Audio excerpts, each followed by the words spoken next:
Heading डाल दीजिए, degree of operating leverage.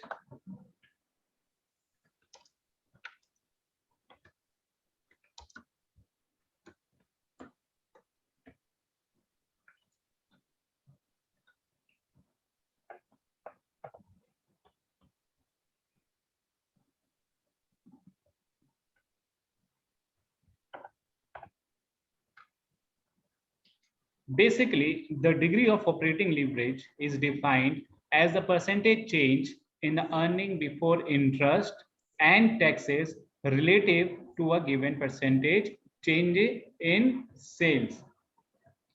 जिस तरह से हमने फाइनेंशियल लीवरेज चेक किया था, फाइनेंशियल लीवरेज बेसिकली क्या चेक करने के लिए था कि किस तरह से हमारे कैपिटल स्ट्रक्चर में चेंज आता है, उसी तरह से एक ऑपरेटिंग लीवरेज भी होता है जो कि अफेक्ट करता है फर्म्स के ऑपरेटिंग प्रॉफिट को। अगर हम बात करें फाइनेंशियल लीवरेज की, तो फाइनेंशियल लीवरेज किसको अफेक्ट करता है? प्रॉफिट आफ्टर टैक्स को। तो ये दो डिफरेंट कॉन्सेप्ट है, याद रखिएगा।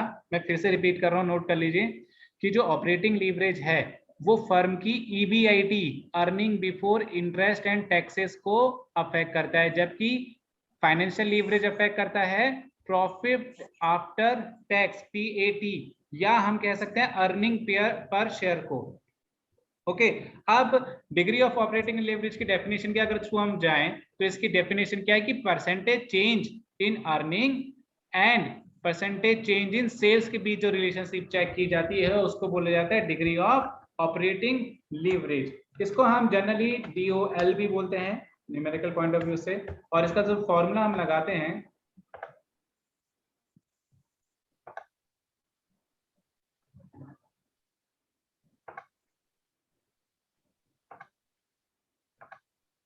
वो लगाएंगे परसेंटेज चेंज इन, हमने क्या क्या अफेक्ट होता है इससे, EBIT divided by percentage change in sales. ये इसका मेन फॉर्मूला हो जाएगा। इसके अलावा अब परसेंटेज का तो हमें पता नहीं चलता है ना, कि हो सकता है डेटा में अवेलेबल ही ना हो परसेंटेज चेंज इन सेल या परसेंटेज चेंज इन ईबीआईटी। तो उस केस में क्या होगा कि हम सीधे सीधे चेक करेंगे इनका वेरिएशन, और वेरिएशन के लिए हमें पता होना चाहिए डेल्टा। अब डेल्टा, लेकिन एक सेकंड रुकिए, देखना पड़ेगा। Delta EBIT over EBIT divided by delta sales over sales. अगर डेटा पूरा नहीं दिया है तो आप इसको कुछ इस तरह से भी कर सकते हैं।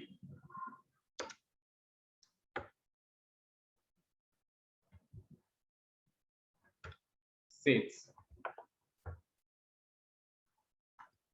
इसके अलावा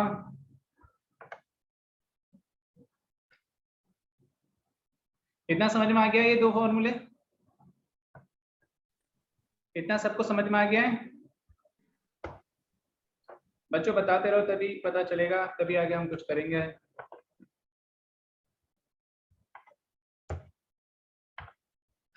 इसमें किसी को कोई डाउट या नहीं? No sir. डेल्टा ईबीआईटी का मतलब क्या होता है कि प्रीवियस ईयर की ईबीआईटी और प्रेजेंट ईयर की ईबीआईटी का डिफरेंस होता है। सेम डेल्टा सेल्स का कि प्रेजेंट ईयर की सेल्स से माइनस कर दो प्रीवियस ईयर की सेल्स को, तो भी ये पता चल जाएगा आपको।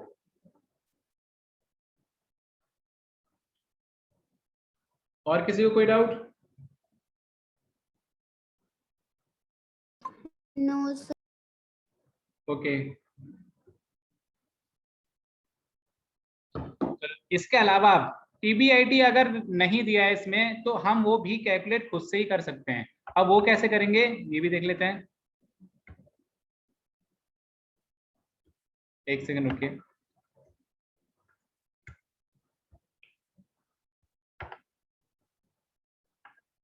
देखो, आप लोगों ने मैनेजमेंट अकाउंटिंग में क्या होगा, बीईपी वाला कॉन्सेप्ट, तो उसी के बेसिस पर मैं समझा रहा हूँ। क्यों किसको डिनोट करता है, क्यों डिनोट करता है, टोटल क्वांटिटी प्रोड्यूस्ड और सेल्स को। पी डिनोट करता है प्राइस पर यूनिट को, माइनस बी, बी डिनोट करता है वेरिएबल कॉस्ट पर यूनिट को। ठीक है, इसके अलावा डिवाइड अब हम करेंगे इसको, हमने कहा इससे अफेक्ट जो होता है वो अफेक्ट होता है ईबीआईटी, राइट। तो ईबीआईटी अगर अफेक्ट हो रहा है तो वो भी निकाल सकते हैं हम। यही सेम चीज दोबारा लिखेंगे, P माइनस V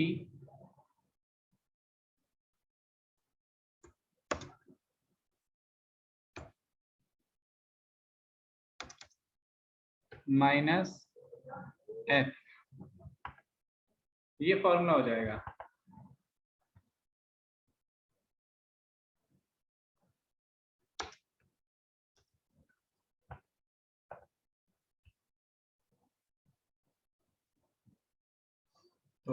एक सेकेंड ना, रुको बच्चों।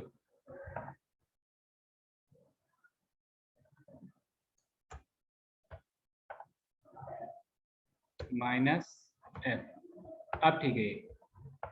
और इसी को मैं जो नाम दूंगा, मैं इसको नाम दूंगा, टॉप वैल्यू तो कहलाएगी कंट्रीब्यूशन, और ये वैल्यू कहलाएगी ईबीआईटी। तो अब इन चीजों में से जो भी डेटा अवेलेबल हो, आप सीधे सीधे उसी के बेसिस पे कैलकुलेट कर सकते हो डिग्री ऑफ ऑपरेटिंग लीवरेज।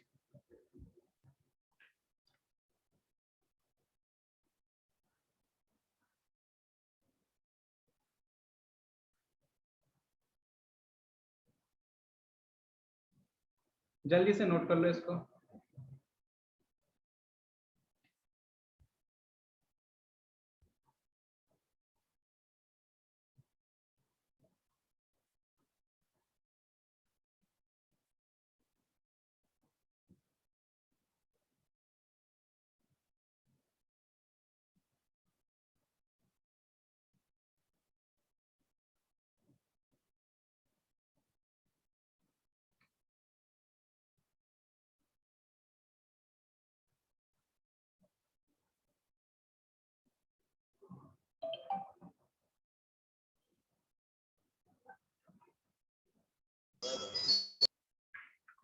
इसके अलावा भी एक तरीका और हो सकता है इस कंट्रीब्यूशन को कैलकुलेट करने के लिए।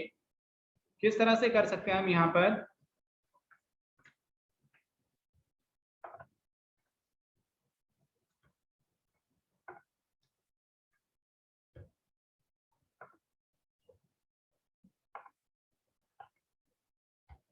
ईबीआईटी में अगर हम फिक्स्ड ऑफिस, पहला रूम बेटा, ईबीआईटी में अगर हम फिक्स कॉस्ट को भी जोड़ दें तब भी हमें पता चल जाता है कि कितना कंट्रीब्यूशन है। तो एक कंट्रीब्यूशन कैलकुलेट करने का फॉर्मूला ये भी होता है। और अगर मैं इसी के बेसिस पे अगर एक और फॉर्मूला जनरेट करना चाहूँ तो सेम चीज के लिए जो फॉर्मूला डेवलप होगा वो होगा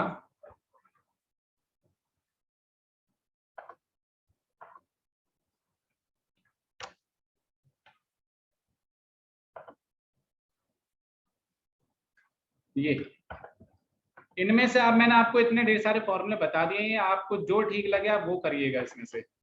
और ये सॉल्व करने का तरीका क्या होता है कि ये डिपेंड करता है हमारी डेटा अवेलेबिलिटी पर, कि जो डेटा अवेलेबल है उसी के बेसिस पे आप लोग इसको यूज कर सकते हो।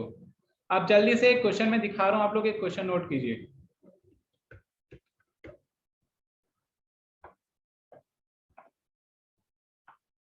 क्वेश्चन नोट कर लो, अच्छे से पढ़ लो, फिर इसको हम सॉल्व करते हैं। जल्दी से नोट करो।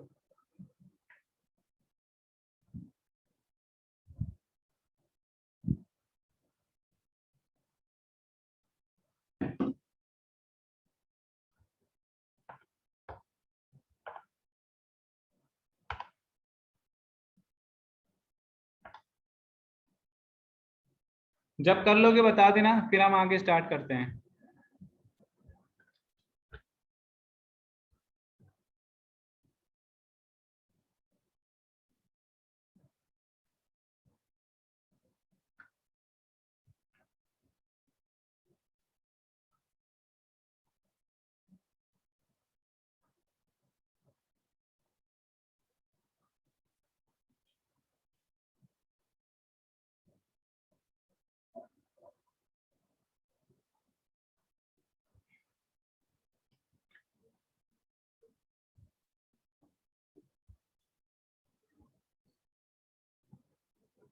कर लिया बेटा नोट?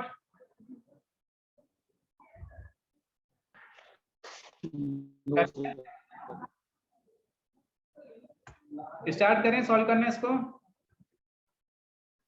देखो क्वेश्चन में सबसे पहले हमें देखो 1 लाख यूनिट दे रखी है, तो 1 लाख यूनिट का मतलब क्या हो जाएगा, ये हो जाएगा Q एट ₹8 सेल्स प्राइस, मतलब कि P की वैल्यू 8 है और V की वैल्यू 4 है। फिक्स्ड कॉस्ट आपको दे रखी है 2,80,000। तो आप यहाँ पर चाहें तो किसी भी फॉर्मूले से इसको सॉल्व कर सकते हैं।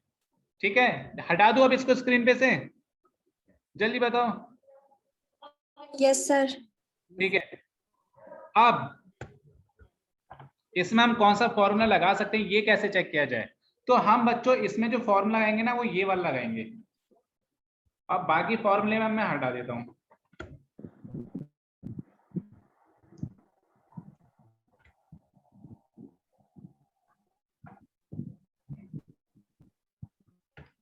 इस फॉर्मूले से हम इसको सॉल्व करेंगे, जहां पर हमारे सामने Q की वैल्यू अभी फिर से हम बोल रहा हूं कितनी दी थी, 1 लाख। विद इन ब्रैकेट लिखो 8 minus 4 divided by, again Q की value is 1 lakh, 8 minus 4 minus क्या करना है, फिक्स कॉस्ट। फिक्स कॉस्ट देखो क्वेश्चन में दी हुई है, कितनी है, 2,80,000।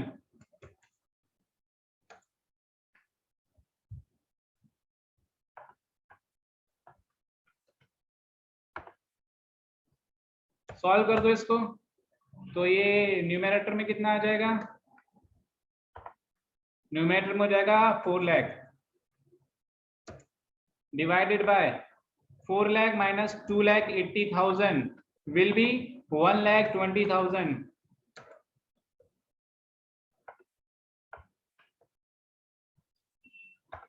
तो यहाँ पर आंसर की वैल्यू कितना हो जाएगी, यानी कि DOL हो जाएगा हमारा 3.33। जल्दी से इसको चेक कर लो, किसी को कोई डाउट है तो बताओ, अदरवाइज हम नेक्स्ट टॉपिक करते हैं।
लास्ट में इस तरह से एक नोट लगा देंगे।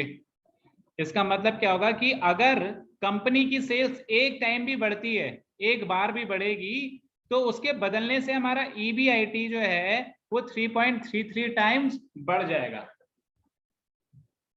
ये इसकी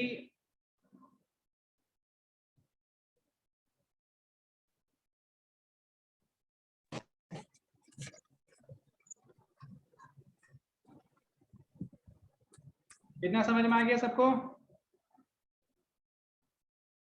बच्चों जल्दी जल्दी बताओगे तभी नेक्स्ट टॉपिक जल्दी जल्दी हम कंप्लीट करेंगे, आज ही चैप्टर खत्म करना है। Yes sir. तो रिप्लाई यस सर। रिप्लाई करते रहो जल्दी जल्दी, ठीक है? Yes sir. ठीक है, अब नेक्स्ट टॉपिक डालो, ये हटा दो ना ये स्क्रीन से। Yes sir. Yes sir.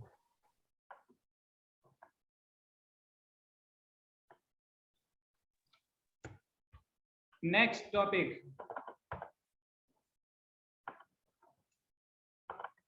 Degree of financial leverage, डाल दीजिए हेडिंग। इसको बोलेंगे DFL।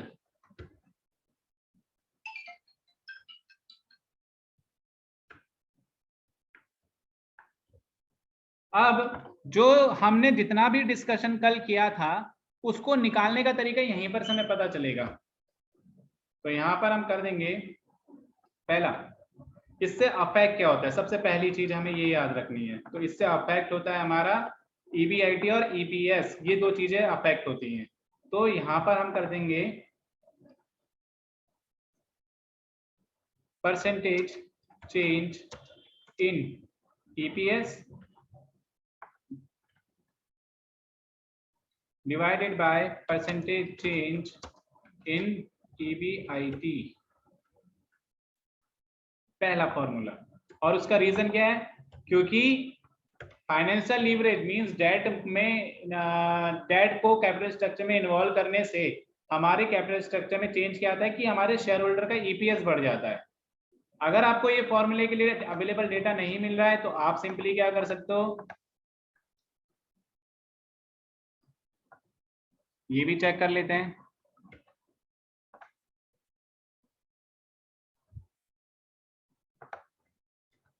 आप सिंपली फॉर्मूला लगाओगे delta EPS divided bye EPS,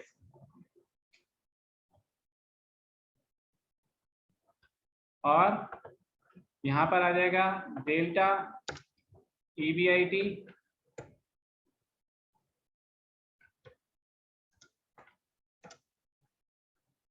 divided bye EBIT।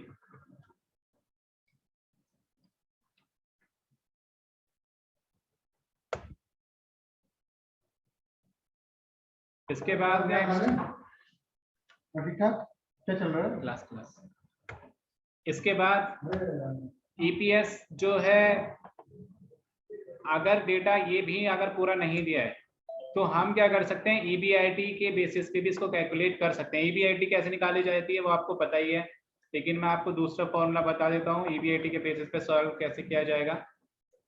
EBIT divided by EBIT minus interest. Interest मैंने आपको कल ही की क्लास में बताया था कि इंटरेस्ट किसको पे किया जाता है बच्चों, ये किया जाता है हमारे डेट होल्डर्स को। यानी कि अब मैं अगर इसी फॉर्मूले को कंसीडर करूं तो ये फॉर्मूला अब जो बन के आएगा, ये बन के आएगा EBIT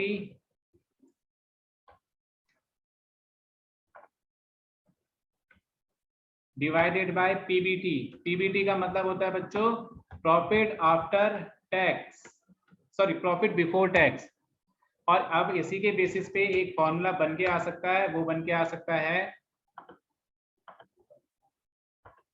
इंटरेस्ट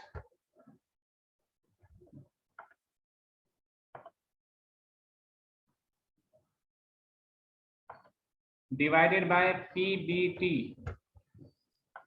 और अगर ये डेटा भी अवेलेबल नहीं है तो एक फाइनल फॉर्मूला बताता हूं मैं आपको।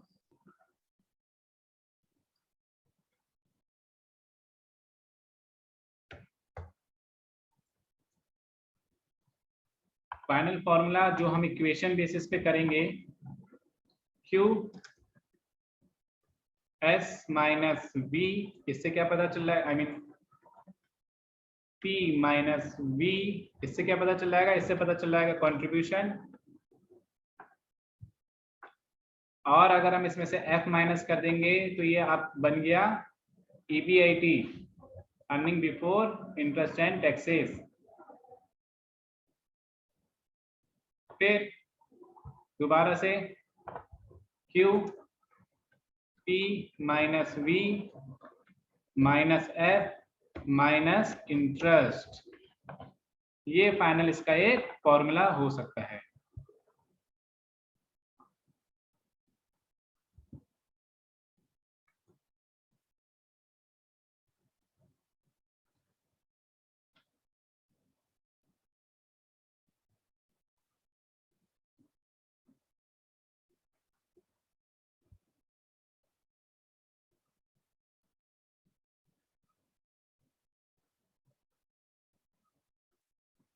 अब एक क्वेश्चन इसके लिए भी नोट करो,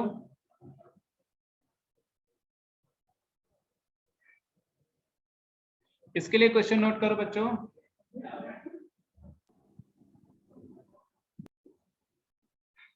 In a Brightways Limited,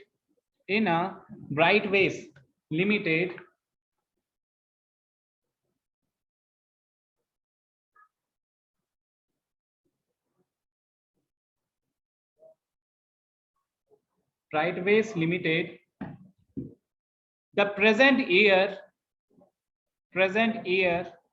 EPS is 2.45, is rupees 2.45, and the previous year EPS is 1.65.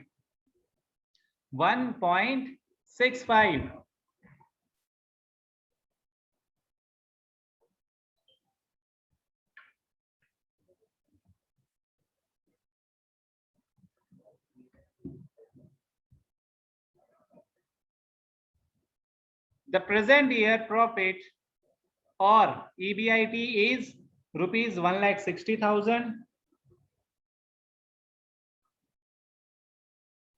and the previous year EBIT is 1,20,000.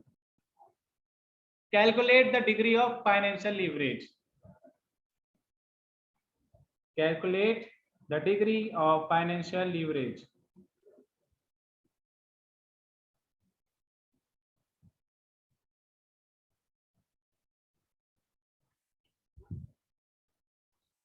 अब जरा सॉल्व करते हैं, कौन सा फॉर्मूला लग सकता है। सबसे पहले हमें ये डिसाइड करना पड़ेगा। तो बेटा इसमें 2 साल की अलग अलग दे रखी है, तो हमें इसमें फॉर्मूला ये वाला लगाना पड़ेगा, डेल्टा ईपीएस वाला। अब डेल्टा ईपीएस निकलता है कैसे, ये भी देख लो।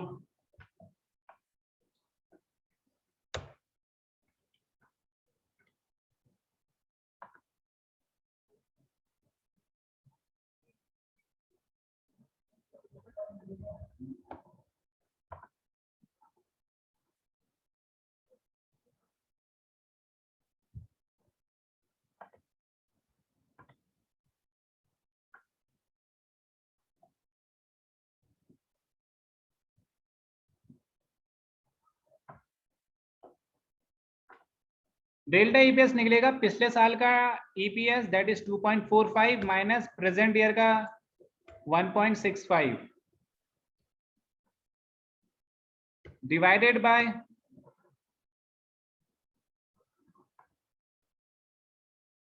1.65, और यहां पर आ जाएगा सेल्स का डेटा। तो सेल्स कितनी थी प्रेजेंट ईयर में, 1,60,000, और प्रीवियस में ईयर में थी 1,20,000 डिवाइडेड बाय 1,20,000। बस सॉल्व कर दीजिए इसको।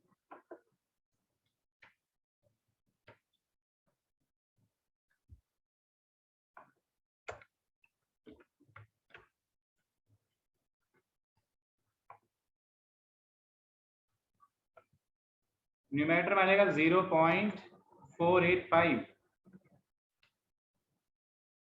और डिनोमिनेटर में आ जाएगा 0.33 इज इक्वल्स टू, निकालो कितनी आती है वैल्यू इसकी, 1.456।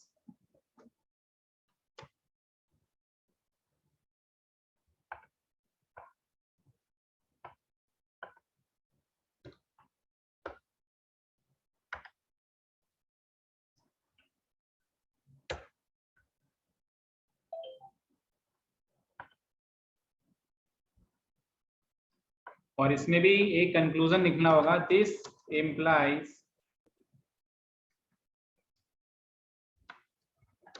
that for a given change in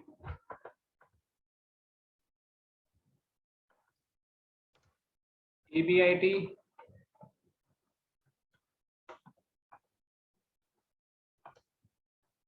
EPS will change 1.456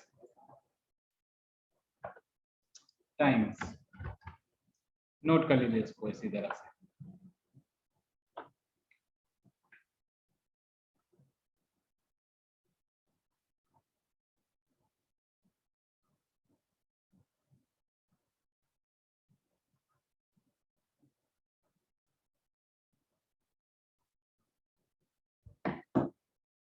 जल्दी से देखो, कहीं डाउट है तो मुझे बताओ, फिर नेक्स्ट करते हैं।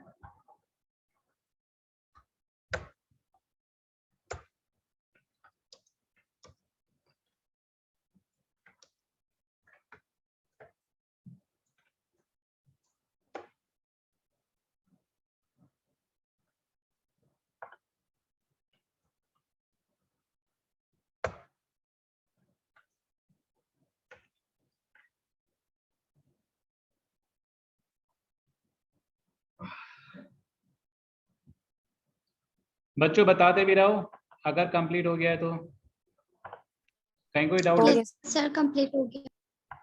No doubt, No, sir. Delete कर दो इसको। Yes, sir. Okay yes sir. अब डिग्री ऑफ कंबाइंड लीवरेज क्या होता है? इन दोनों का ही एक हाइब्रिड फॉर्म होता है।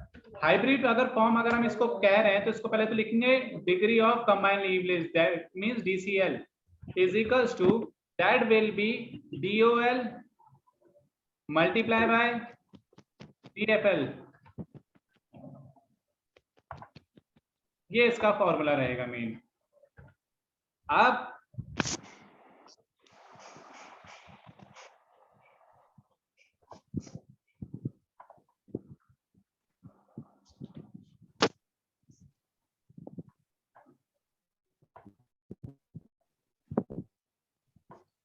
अगर इसके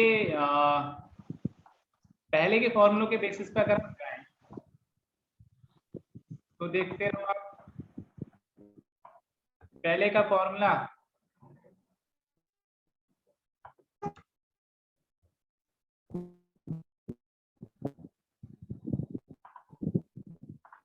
माइक बंद करो, किसका माइक कौन है?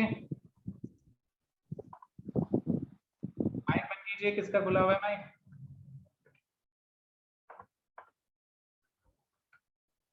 देखो, डिग्री ऑफ ऑपरेटिंग लीवरेज का फॉर्मूला यही था, है ना? और डिग्री ऑफ फाइनेंशियल लीवरेज का फॉर्मूला ये था। अब अगर हम देखें तो इससे एक नया फॉर्मूला बनाने के लिए, तो नया फॉर्मूला कंबाइंड लीवरेज का क्या बन जाता है? अगर हम इसको सॉल्व करें तो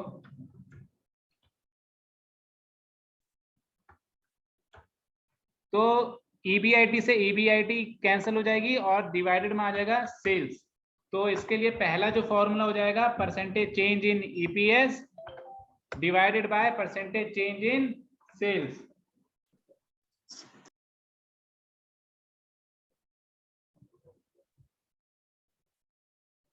नोट कर लो इसको। अब अगर हम दूसरे फॉर्मूले के बेसिस पे जाएं,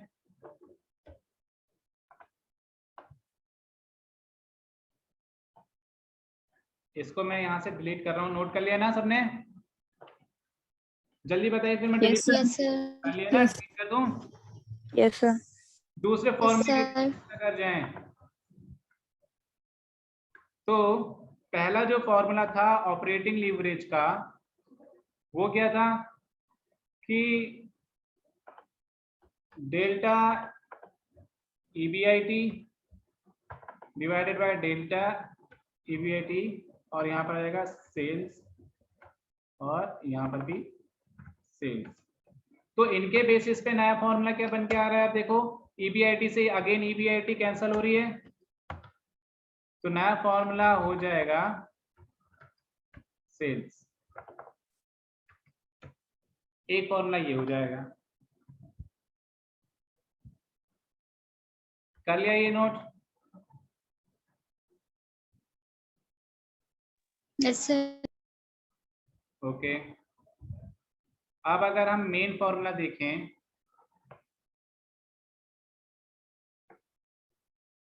कौन सा, इसके बेसिस पे देखते हैं।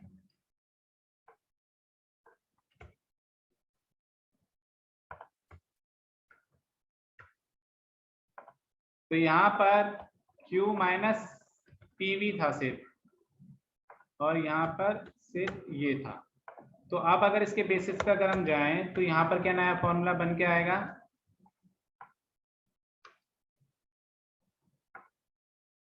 देखो इस Q P minus V minus F से ये दोनों आपस में कैंसिल हो रहे हैं, और जो फाइनली फॉर्मूला बच जाएगा कंबाइंड लीवरेज का वो ये हो जाएगा।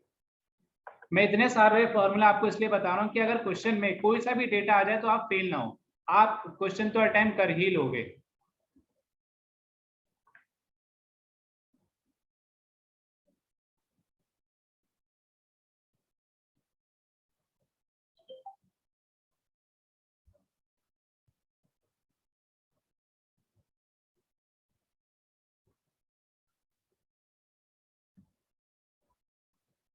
कर लेना, सबको समझ में आया? Yes, sir. ठीक है।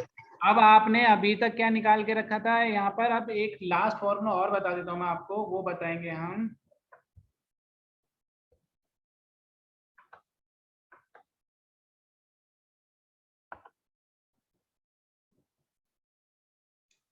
तो इसके बेसिस पे अगर आप कहो तो इसका फॉर्मूला जो बनेगा वो बनेगा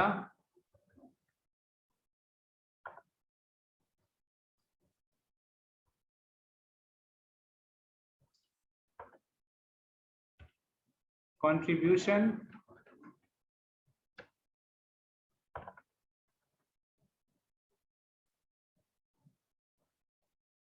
divided by profit before taxes, ये फॉर्मूला बन के आएगा इसका। और इसी फॉर्मूले के बेसिस पे आप इसको सॉल्व भी कर सकते हो। थोड़ा अगर मैं इसको आगे और एक्सप्लेन कर दूं तो ये आएगा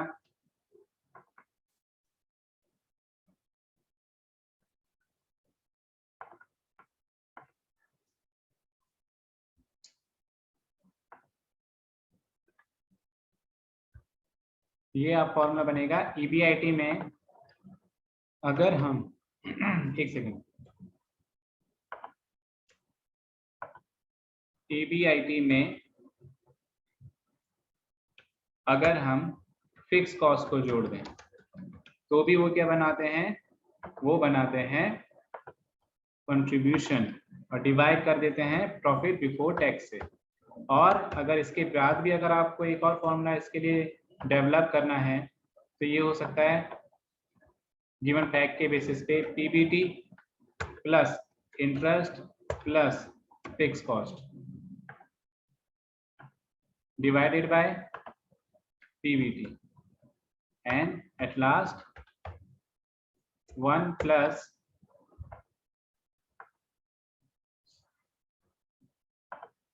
interest plus F divided by PBT। जल्दी से नोट कर लो। अब इसके लिए मैं आपको एक ऐसा क्वेश्चन दे रहा हूं जो एग्जाम में बहुत ज्यादा बार आया है।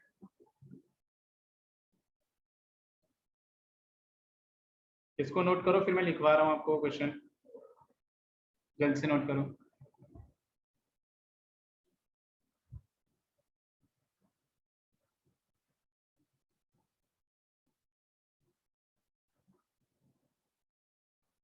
लिखवाऊं? ठीक है, लिखो। Consider the following information, consider the following information for Konark enterprise, for Konark enterprise. EBIT is 1120, EBIT 1120, PBT 320, PBT 320, fixed cost 700, fixed cost 700।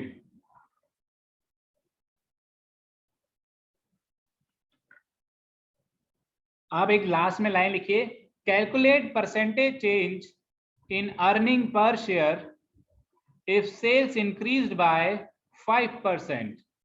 Calculate percentage change in earning per share EPS if sales increased by 5%.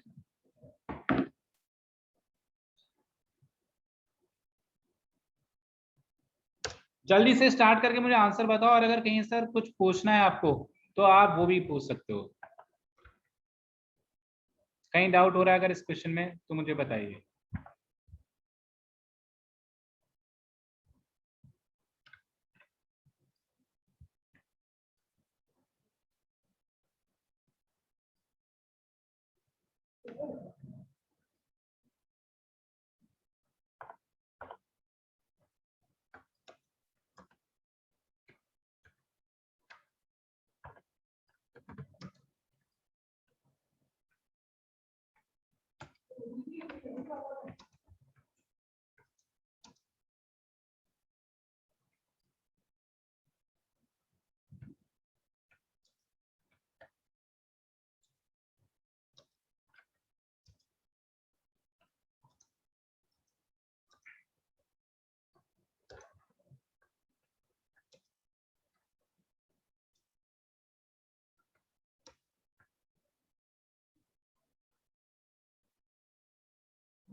बेटा mic बंद कीजिए। किसका on है mic? आप बोल लो कह रहा हूँ।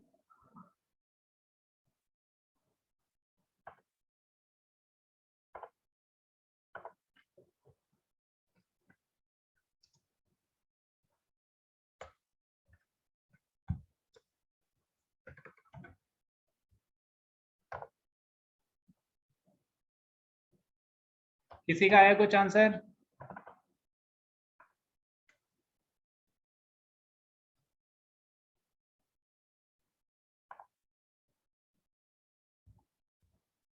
एनीवन?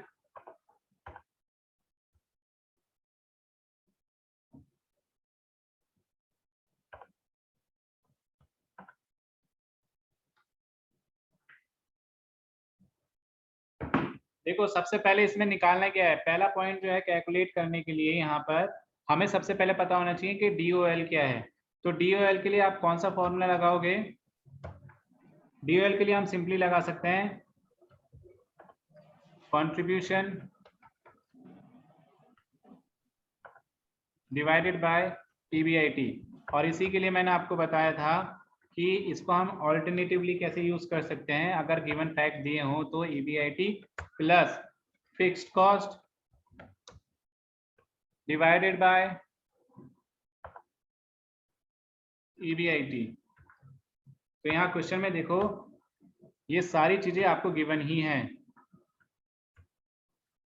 जैसे कि EBIT दे रखी है 1120 प्लस 700 फिक्स कॉस्ट है डिवाइडेड बाय 1120। तो DOL का आंसर कितना हो जाएगा?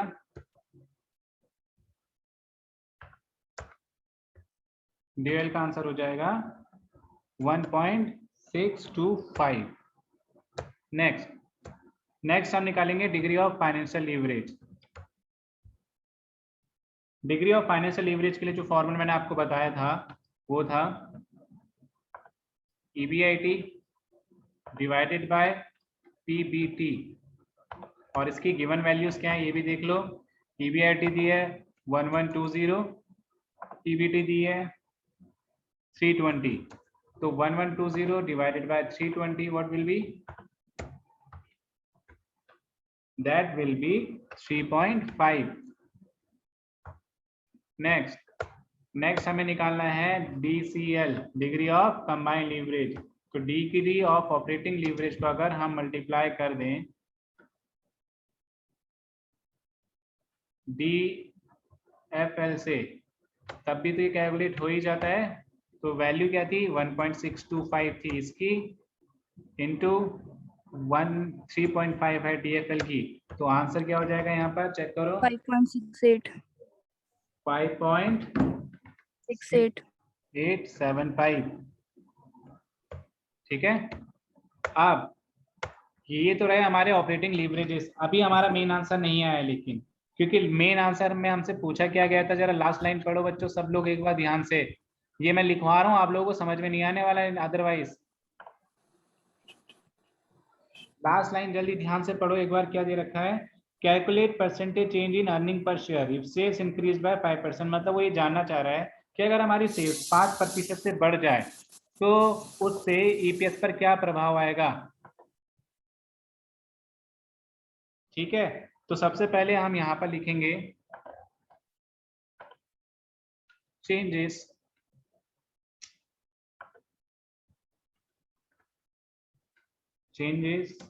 in EPS can be calculated as, सबसे पहले आप DCL का फॉर्मूला लगा देंगे। DCL इज इक्वल्स टू, क्या फॉर्मूला था जो लास्ट हमने फॉर्मूला करा था, percentage change in EPS divided by percentage change in sales. अब जो वैल्यू गिवन है वो देख लेते हैं। देखो DCL तो हमें गिवन है, DCL कितना गिवन है अभी हमने कैलकुलेट किया 5.6875। ठीक है, और परसेंटेज चेंज इन EPS ये हमें कैलकुलेट करना है, तो इसको हम ऐसे लिख देते हैं, percentage change in EPS divided by 5 percentage change in sales दे रखा है 5, भी क्वेश्चन में गिवन है। तो अब अगर मैं इसको सॉल्व करूं 28.43। वेरी गुड बेटा। Percentage change in EPS is equals to, ये हो जाएंगे 5.6875 multiply 5 multiply by 5 is equals to 28.4375%। इसका मतलब क्या होगा बच्चे कि अगर 5% से सेल्स बढ़ेगी इस कंपनी की तो उससे हमारी EPS कितना बढ़ जाएगा, ये बढ़ जाएगा। जल्दी से नोट करो, अगर किसी को कोई डाउट है तो मुझे बताइए।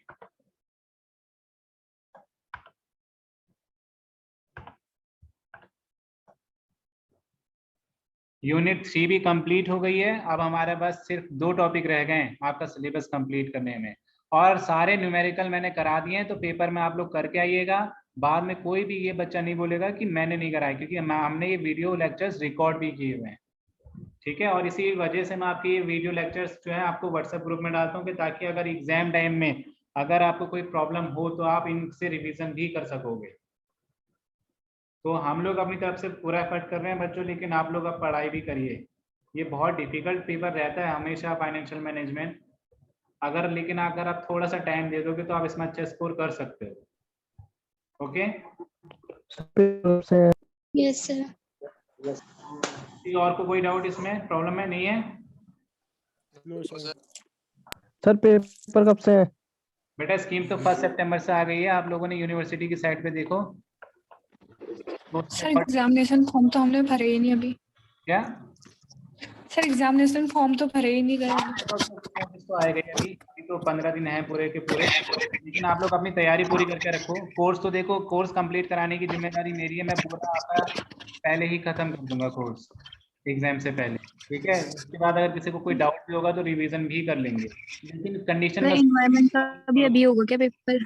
हाँ, एनवायरनमेंट का पेपर सेकंड ईयर में होता है ना बच्चे, वो तो सेकंड ईयर में सर हमारा हुआ ही नहीं। तो इस बार करवाना पड़ेगा, फिर आप लोगों को मैं बता दूंगा पता करके। ठीक है, यस सर, यस। ओके। और इसके अलावा सुनो, इंटरनल के लिए आप लोग की अटेंडेंस ये मैं दे ही रहा हूँ, आपकी मंथली रिपोर्ट में इस मंथ के एंड में मैं दिखा दूंगा कि कितनी परसेंटेज किसकी रही है। साथ में मैं जब जब असाइनमेंट अगर भेजूंगा तो उसको असाइनमेंट को सॉल्व करके असाइनमेंट में जाकर ही सबमिट कीजिएगा। थर्ड, आप लोगों का मैं एक इंटरनल पेपर भी लूंगा। वो इंटरनल का पेपर कब लूंगा, पहले मैं सिलेबस कंप्लीट कर देता हूँ, उसके बाद आपका एक इंटरनल पेपर लिया जाएगा।